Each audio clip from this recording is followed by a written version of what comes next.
फारूक अब्दुल्ला को देखा ही नहीं है। मैं आपको एक बात बताऊं, जब हम वहाँ पर गए तो वहाँ के लोग ये कहते हैं कि आज तक हम हैरान हैं, हमने पिछले 20-30 सालों में नहीं देखा किसी को ऐसा वेलकम करते हुए। वो कहते हैं मुझे कि फारूक अब्दुल्ला जी जब यहाँ पर आते हैं अपने साथ ही कुछ लोग लेकर आते हैं और वो टेंट हाउस वाले टेंट को सामने बैठते हैं और उन्हीं को वो शुक्रिया करते रहते हैं। This is the way how that, मतलब उन्होंने बताया मुझे एग्जैक्टली। तो मतलब जब उन्हें किसी ने आज तक देखा ही नहीं, जब कोई जानता ही नहीं उन्हें, तो आप कैसे कह सकते हैं कि जनता उनके साथ है?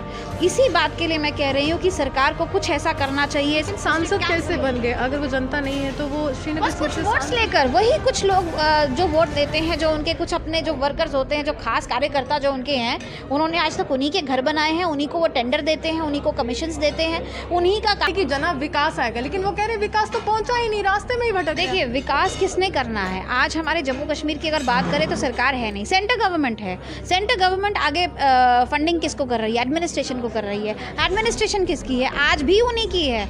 आज भी एनसी और पीडीपी के लगाए हुए लोग ही सेक्रेटरीट में हैं। तो मैं आज यही बात हम आज हमारी प्रेस कॉन्फ्रेंस भी इसी के ऊपर थी। ये जनता की, ये जो आज हमारे डेली वेजर्स, रेबर खेल, ये सब लोग जो सड़क पर बैठे हुए हैं, एनवाईसीज हैं, खिदमत सेंटर के हैं, और भी बहुत सारे लोग, हज़ारों में ये लोग बाहर सड़क पर बैठे हैं। इन लोगों की मांग यही है कि ये एडमिनिस्ट्रेशन जो है ये हमारे साथ क्यों बात नहीं कर रहा। और मैं ये कहूँगी कि ये जो टॉप एडमिनिस्ट्रेशन हमारे जम्मू कश्मीर की है, जब तक ये यहाँ पर है तब तक हमारे जम्मू कश्मीर का कोई विकास होने वाला नहीं है, कोई डेवलपमेंट नहीं होने वाली, चाहे आप 10 LGs चेंज कर दें। अब मुझे बताइए, यूथ जो है वो गलत डायरेक्शन पे नहीं जाएगा तो कहाँ जाएगा? वो उनके दिमाग में इन लोगों ने, एनसी और पीडीपी के जो नुमाइंदे हैं, उन लोगों ने ये बिठा कर रखा है कि जो सरकार है, जो सेंटर गवर्नमेंट है, वो कश्मीर को कुछ मानती नहीं है, वो मुसलमानों से घृणा करती है और इसीलिए हमें कुछ नहीं देती, कोई फंड्स नहीं देती। जबकि पूरे इंडिया में सबसे ज़्यादा फंडिंग जो है वो जम्मू कश्मीर को आती है। लेकिन ये सारा फंड जो है वो सिर्फ उनके घरों तक रहता है। आप देखिए, लाखों करोड़ों के कालीन उनके घर पे बिछे हुए हैं। कौन सी ऐसी जगह है जहाँ पर इनकी प्रॉपर्टी नहीं है? और अगर आप इनकी कोई हिस्ट्री देखें तो मुझे बताइए कौन सी ऐसी रियासत के मतलब शहंशाह रहे हैं इनके पिताजी या कोई भी, जो मतलब इनके पास इतना कुछ अचानक से आ गया होंगे उन नुमाइंदों से जो जिनके अंडर वो हैं, जिनके लीडरशिप में वो लोग रह रहे हैं। कौन चाहता है कि उनका बच्चा मिलिटेंट बने? लेकिन जो यूथ है उनका गुमराह होना लाजमी है। जब उनको ये कहा जाता है कि तुम्हारे ये जो हमारी जो सरकार है ये तो तुम्हारे खिलाफ है, ये तो तुम्हारे लिए कुछ भी नहीं कर रही है, आज तक तुम्हारे लिए मेडिकल फैसिलिटी, तुम्हारे लिए छोटी मोटी मतलब रोज़मर्रा की ज़िंदगी की बात ऐसा कहते हैं। तो आपकी भी सरकार थी पीडीपी के साथ जी, तो आप सफल क्यों नहीं हुए वो माइंडसेट चेंज करने में? क्योंकि आपने पीडीपी के साथ गठबंधन, पीडीपी ने सरकार बनाई। आज मैं आपको यही बात बताने जा रही हूँ। हम लोग सोचते हैं पूरा कश्मीर जो है वो या तो एनसी के साथ है या पीडीपी के साथ है, जबकि यही गलत परसेप्शन है हमारी, यही पूरी दुनिया को गलत बताया जा रहा है। ना वो एनसी के साथ है ना पीडीपी। क्यों पोलिंग कहते हैं, वोटिंग होती है। आप मुझे बताइए, इनकी अगर जमानत जब्त ना हो गई तो आप कहना, ये सारे के सारे जितने भी एनसी और पीडीपी के, इनको कोई नहीं पूछने वाला, क्योंकि ना ये इनके पास कभी गए हैं और इनके लिए इतना रोष है इनके घर पे। जाहिर सी बात है, आप मुझे बताइए, जिसका बच्चा मिलिटेंट बनता है, क्या वो माँ बाप खुश होंगे उन नुमाइंदों से जो जिनके अंडर वो हैं, जिनके लीडरशिप में वो लोग रह रहे हैं? कौन चाहता है कि उनका बच्चा मिलिटेंट बने? लेकिन जो यूथ है उनका गुमराह होना लाजमी है। जब उनको ये कहा जाता है कि तुम्हारे ये जो हमारी जो सरकार है ये तो तुम्हारे खिलाफ, फिर से खराब करने की कोशिश क्यों की? जम्मू अलग राज्य होना चाहिए। जम्मू डिक्लेरेशन ये कह रहा है कि जम्मू को अलग कर दीजिए, कश्मीर को अलग कर दीजिए, लद्दाख को वैसे अलग। देखिए, जम्मू कश्मीर अलग करके क्या करना है? जम्मू और कश्मीर एक दूसरे पर निर्भर है। कश्मीर को अलग करके क्या पाकिस्तान में भेजना है?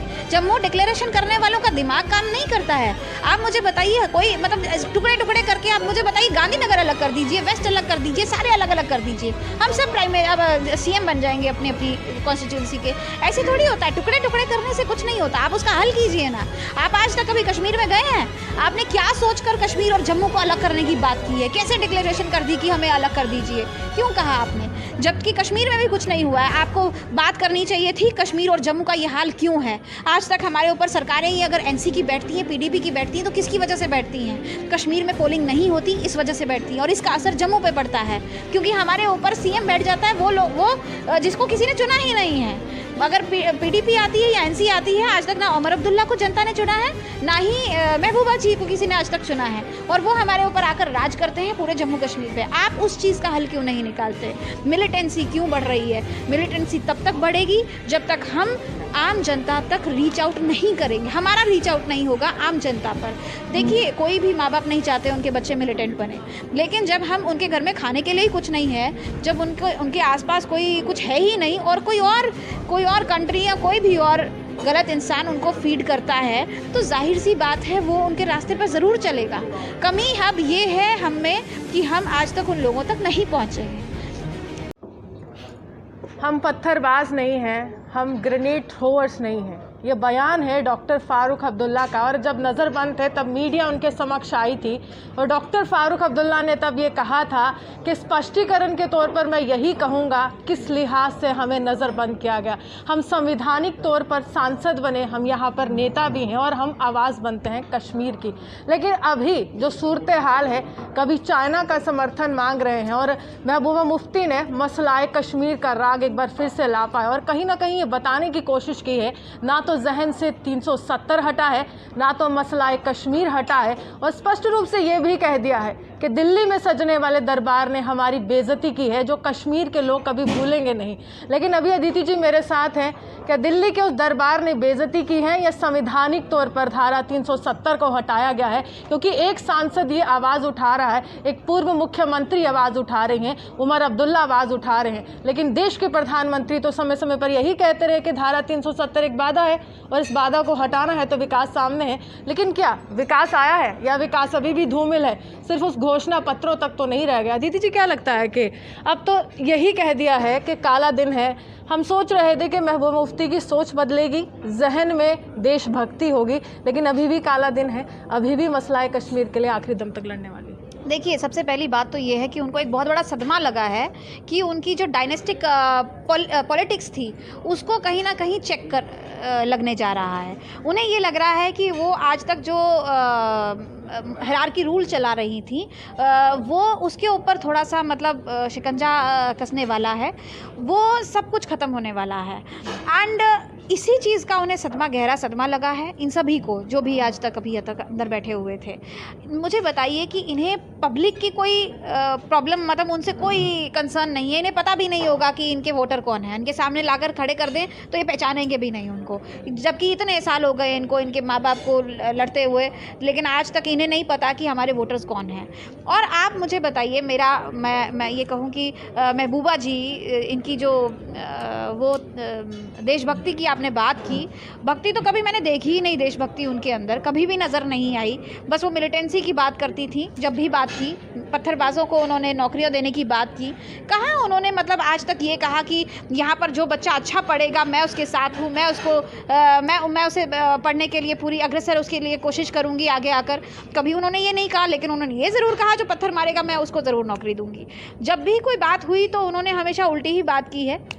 आज तक वो अपने कश्मीर के लिए, उनके कश्मीर, मैं कश्मीर की बात करूँ, ये मेरा 6 दिन का दौरा था कश्मीर में। 6 दिन के दौरे में कश्मीर के मैंने ये देखा, पहली बात तो उन्होंने बहुत प्यार से वेलकम किया। उन्हें लगा कि हमसे कोई डायरेक्टली मिलने आया है। आज तक जनता, जो आम जनता है, जो जिसे हम वोटर कहते हैं, उनके पास आज तक कोई गया ही नहीं है किसी भी पार्टी का। I am not talking about NC, PDP, BJP का भी कोई नहीं गया है, कांग्रेस का भी कोई नहीं गया है, या कोई और पार्टीज होंगी उनका भी कोई नहीं गया है। उन्होंने देखा ही नहीं कभी किसी को। वो ये कहते हैं पहले तो हमें राइट टू वोट दिया जाए कि हम वोट कर सकें। 30,000 की कॉन्स्टिट्यूंसी है, 800-900 में वहाँ पर एक एमएलए बन जाता है। ऐसे भी कॉन्स्टिट्यूंसीज है जहाँ 300 वोट लेकर वोट एमएलए बन गया। आप मुझे बताइए, उसके ऊपर लाइबिलिटी सिर्फ उन्हीं लोगों की है, उसके ऊपर लाइबिलिटी 29,000 लोगों की नहीं है। ना वो उनसे पूछता है, ना वो लोग उसके पास जाते हैं, उन्हें पता भी नहीं है वो बैठता कहाँ पर है। शायद उनको कई साल बाद पता चलता है कि हमारा एमएलए है कौन है। वो ये वहाँ के लोगों की हालत है।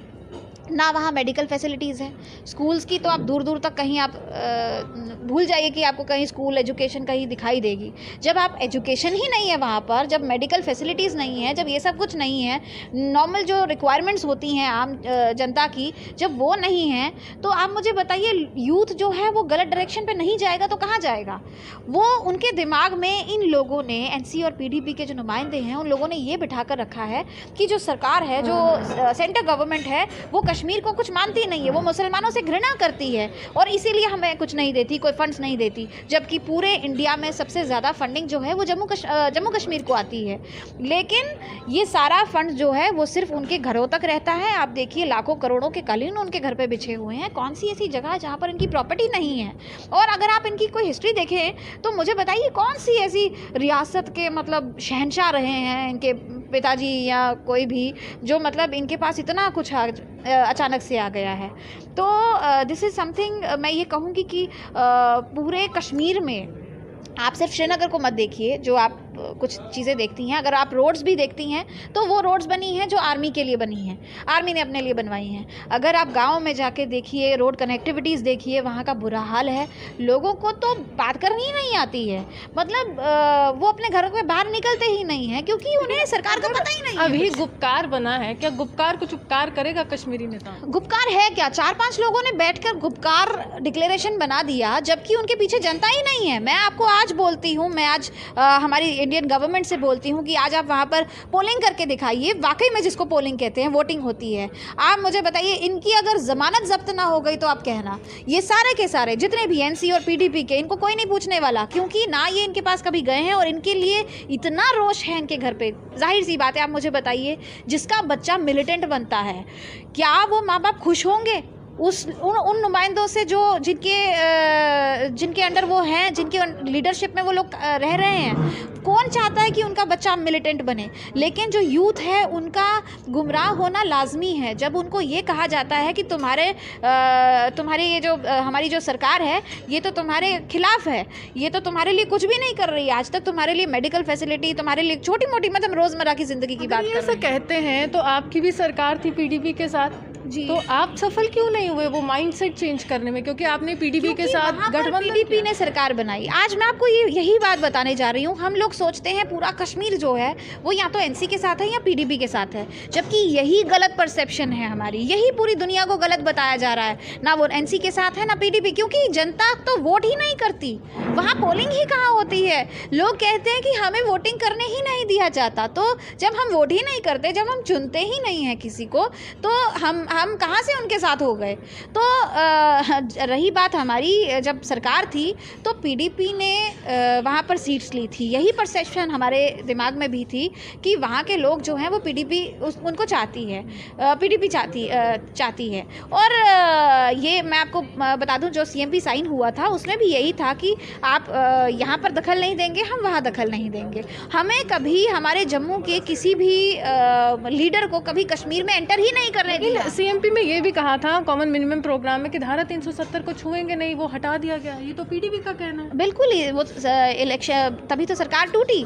देखिए, जब ये सब चीज़ें कुछ हद तक सामने आई होंगी, जब मिलिटेंसी इस तरीके से बढ़ रही है, जब कश्मीरी पंडित्स के लिए, जिसके लिए बीजेपी हमेशा रही है कि हम इनका कुछ करेंगे, तो जब उनके लिए भी कुछ करने नहीं दिया गया तो जाहिर सी बात है ये सरकार तोड़ना गलत नहीं था, सरकार तोड़ना सही था, क्योंकि उन्होंने कभी काम ही नहीं करने दिया। महबूबा जी की जो स्टेटमेंट्स रहीं, आप जानती हैं कि एंटी नेशनल ऑलमोस्ट स्टेटमेंट्स, क्या काम भी उनके एंटी नेशनल ही थे।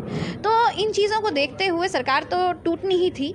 लेकिन मैं ये भी कहूँगी कि हमारे भी जो वर्कर्स हैं उन्होंने भी वहाँ पर कोई अच्छा काम, वहाँ पे अच्छा काम क्या, काम ही नहीं किया, वो कहीं दिखे ही नहीं। वहाँ लोग बोलते हैं कि हम जानते ही नहीं है बीजेपी। मेरे को एक बात बताइए, धारा 370 की सियासत सिर्फ जम्मू कश्मीर में सीमित नहीं है। बिहार चुनाव है, योगी आदित्यनाथ अभी भी बयान दे रहे हैं, अभी भी वहाँ पर धारा 370 की बात करें कि धारा 370 हटी है, मिलिटेंसी खत्म हुई है, अब कोई हमारे इंडियन आर्मी के सोल्जर्स पर नजरें नहीं टिकाता क्योंकि हम घर में घुसकर मारते हैं। धारा 370 पाकिस्तान का मसला, कश्मीर का मसला हर एक चुनाव में। लेकिन आम जनता क्यों भाजपा पर अभी विश्वास नहीं कर पा रही है? क्योंकि ये वो भाजपा है जिन्होंने समय पर कहा कि धारा 370 हटेगी, जनाब विकास आएगा, लेकिन वो कह रहे विकास तो पहुंचा ही नहीं, रास्ते में ही भटक। देखिए, विकास किसने करना है? आज हमारे जम्मू कश्मीर की अगर बात करें तो सरकार है नहीं, सेंट्रल गवर्नमेंट है। सेंट्रल गवर्नमेंट आगे फंडिंग किसको कर रही है? एडमिनिस्ट्रेशन को कर रही है। एडमिनिस्ट्रेशन किसकी है? आज भी उन्हीं की है। आज भी एनसी और पीडीपी के लगाए हुए लोग ही ही सेक्रेटरीट में हैं। तो मैं आज यही बात हम आज हमारी प्रेस कॉन्फ्रेंस भी इसी के ऊपर थी। ये जनता की, ये जो आज हमारे डेली वेजर्स, रेबर खेल, ये सब लोग जो सड़क पर बैठे हुए हैं, NYCs हैं, खिदमत सेंटर के हैं, और भी बहुत सारे लोग, हज़ारों में ये लोग बाहर सड़क पर बैठे हैं।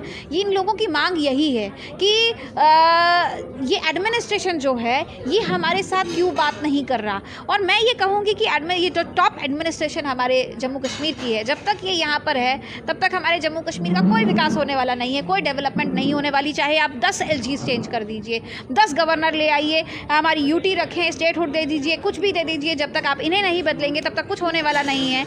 आप खुद देखिए कि कोई भी फाइल होती है, LG साहब, हमारे पहले वाले मुर्मू जी भी होंगे या फिर मनोज जी भी, सब कुछ करके आगे बहुत अच्छा रिस्पांस देते हैं लोगों को। नो डाउट किसी से भी मिलेंगे बहुत अच्छा, मतलब उनकी हमेशा पॉजिटिव एक रहती है तरीका और उनका कि मतलब वो काम करने वाले। लेकिन जब कोई भी फाइल CS के टेबल पे पहुंचती है उसके बाद वो निकलती नहीं है। आप मुझे बताइए, SRO 43 की सारी फाइल्स आज तक वहाँ पर पड़ी हुई हैं, क्या कारण है, क्यों, वजह क्या है? ऐसी क्या वजह है कि कोई भी फाइल वो आगे पास नहीं करते, क्यों ऐसा?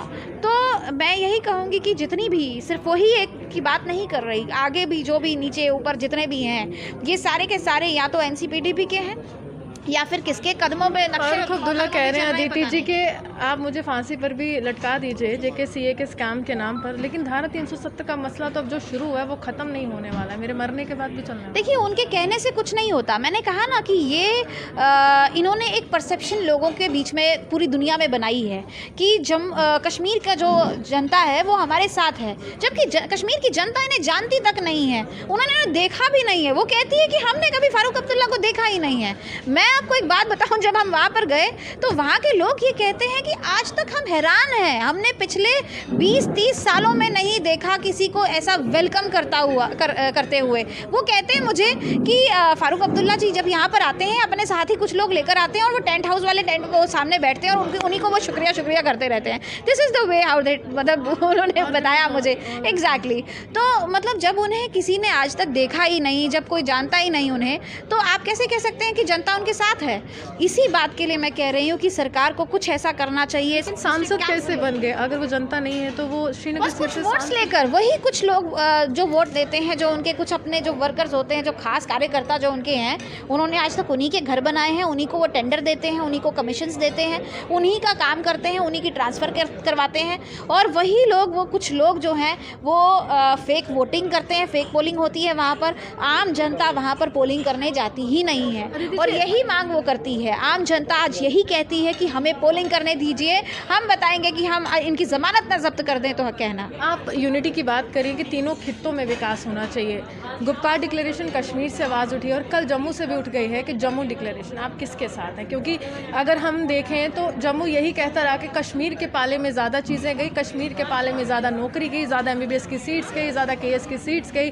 फायर इमरजेंसी सर्विसेज की बात कर रहे हैं तो ये भी कह रहे हैं कि वहाँ पर ज़्यादा नौकरियाँ मिल रही हैं, हमें नहीं मिल रही। अब जम्मू डिक्लेरेशन है वर्सेस गुप्कार डिक्लेरेशन है, अब किस डिक्लेरेशन का साथ देने वाले? क्योंकि जम्मू के लोग आप पर विश्वास करते हैं। मैं आपको एक बात बताऊं कि डिक्लेरेशंस आप कितनी भी कर दें, 10 डिक्लेरेशंस कर दें, आज मैं भी एक कर दूं, 10 और बड़े लोग हैं यहाँ पे डिक्लेरेशन करने वाले, उसका कोई मतलब नहीं है जब आप ज़मीनी स्तर पे किसी चीज़ को जानते ही नहीं हैं।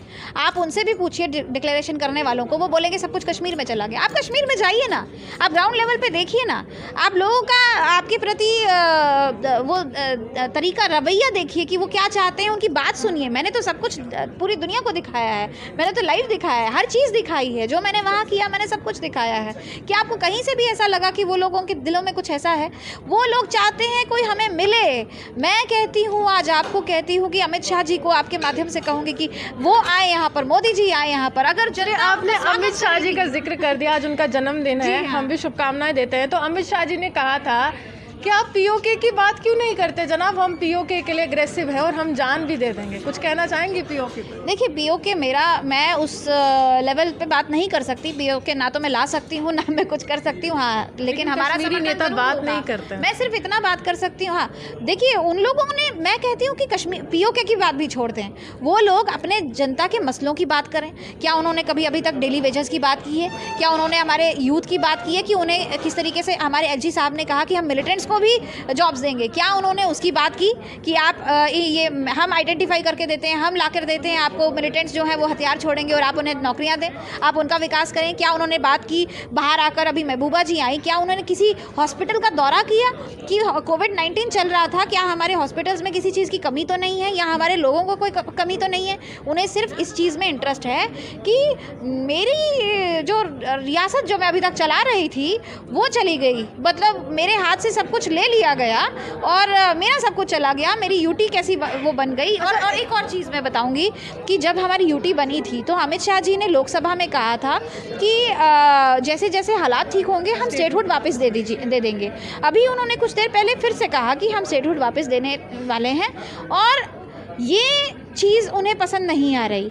आज मुझे बताइए, जब स्टेटहुड वापस मिलने वाली है तो इन्होंने हालात फिर से ख़राब करने की कोशिश क्यों की? जम्मू अलग राज्य होना चाहिए। जम्मू डिक्लेरेशन ये कह रहा है कि जम्मू को अलग कर दीजिए, कश्मीर को अलग कर दीजिए, लद्दाख को वैसे अलग। देखिए, जम्मू कश्मीर अलग करके क्या करना है? जम्मू और कश्मीर एक दूसरे पर निर्भर हैं। कश्मीर को अलग करके क्या पाकिस्तान में भेजना है? जम्मू डिक्लेरेशन करने वालों का दिमाग काम नहीं करता है। आप मुझे बताइए, कोई मतलब टुकड़े टुकड़े करके आप मुझे बताइए, गांधीनगर अलग कर दीजिए, वेस्ट अलग कर दीजिए, सारे अलग अलग कर दीजिए, हम सब अब सीएम बन जाएंगे अपनी अपनी कॉन्स्टिट्यूंसी के। ऐसे थोड़ी होता है, टुकड़े टुकड़े करने से कुछ नहीं होता। आप उसका हल कीजिए ना। आप आज तक कभी कश्मीर में गए हैं? आपने क्या सोचकर कश्मीर और जम्मू को अलग करने की बात की है? कैसे डिक्लेरेशन कर दी कि हमें अलग कर दीजिए? क्यों कहा आपने, जबकि कश्मीर में भी कुछ नहीं हुआ है? आपको बात करनी चाहिए थी कश्मीर और जम्मू का ये हाल क्यों है। आज तक हमारे ऊपर सरकारें ही अगर एनसी की बैठती हैं, पीडीपी की बैठती हैं, तो किसकी वजह से बैठती हैं? कश्मीर में पोलिंग नहीं होती, इस वजह से बैठती हैं और इसका असर जम्मू पे पड़ता है, क्योंकि हमारे ऊपर सीएम बैठ जाता है वो जिसको किसी ने चुना ही नहीं है। अगर पीडीपी आती है या एनसी आती है, आज तक ना उमर अब्दुल्ला को जनता ने चुना है, ना ही महबूबा जी को किसी ने आज तक चुना है, और वो हमारे ऊपर आकर राज करते हैं पूरे जम्मू कश्मीर पे। आप उस चीज़ का हल क्यों नहीं निकालते? मिलिटेंसी क्यों बढ़ रही है? मिलिटेंसी तब तक बढ़ेगी जब तक हम आम जनता तक रीच आउट नहीं करेंगे। हमारा रीच आउट नहीं होगा आम जनता पर। देखिए, कोई भी माँ बाप नहीं चाहते उनके बच्चे मिलिटेंट बने, लेकिन जब हम उनके घर में खाने के लिए ही कुछ नहीं है, जब उनके आसपास कोई कुछ है ही नहीं और कोई और कंट्री या कोई भी और गलत इंसान उनको फीड करता है, तो जाहिर सी बात है वो उनके रास्ते पर ज़रूर चलेगा। कमी अब ये है हम में कि हम आज तक उन लोगों तक नहीं पहुँचे हैं।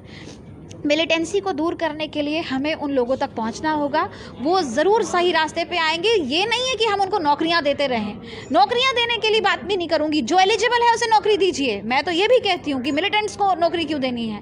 जो सही है, जो वहाँ काम करता है, पढ़ाई करता है, उसे नौकरी दीजिए। हाँ, लेकिन उन लोगों के लिए हम बाकी सारी फैसिलिटीज़ ला सकते हैं। उन लोगों के लिए हम स्कूल्स, कॉलेजेस सबका इंतज़ाम करें, हर चीज़ का इंतज़ाम करें जो आज तक उन्हें नहीं मिला, जिस चीज़ से वो महरूम है, जिसकी वजह से वो गलत डायरेक्शन में जाते हैं, हम हर चीज़ उनको दें। आज तक उनके पास कोई भी प्रधानमंत्री की योजना कश्मीर के किसी भी इंसान के पास नहीं पहुंची, उन्हें पता ही नहीं है उन योजनाओं का।